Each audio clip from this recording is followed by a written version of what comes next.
desapareixia sortint, llavors jo crec que pensament Bueno, jo soc el Xavi, que soc d'aquí, diríem, de Cal Fero, i nosaltres aquí el que som una botiga de vins, però que tenim 75 anys d'història.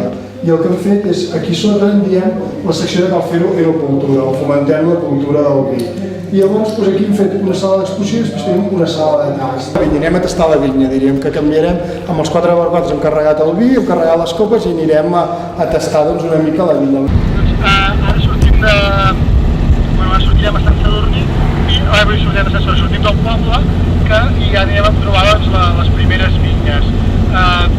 I llavors, jo us vull explicar a mesura que anem trobant coses originals, però el que sí que és important és que tots estem en un terme municipal de Sant Sadurní. El riu Noia neix a Calaf i té un recorregut de 68 quilòmetres i llavors el riu Noia ens porta fins a desemboca amb el Llobregat, al pont del Diable de Martorell.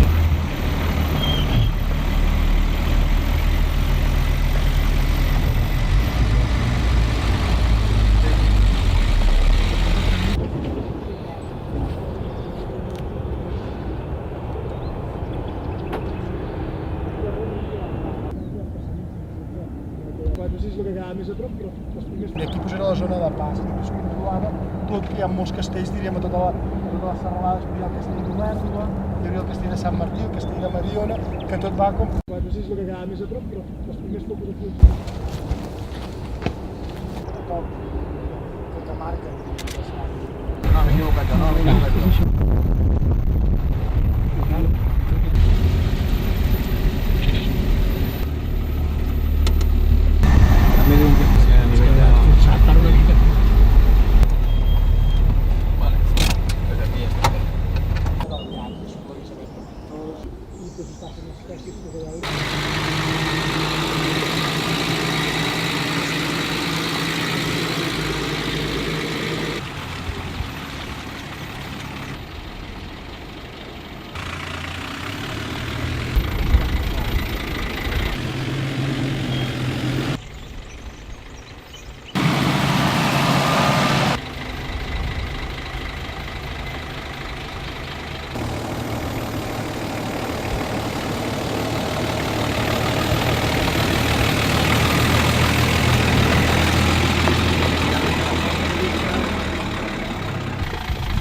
és apropar la gent al territori. I llavors, quan parlem de vi, parlem de cava, lliguem-ho sobretot amb el territori i veiem que un vi no és més que un reflexe d'allà on es fa.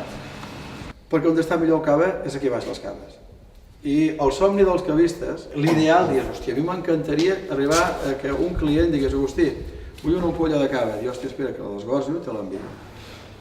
Com que veu, la zona litoral, això és Pissarra, hi ha un lloc on trobem. Ara,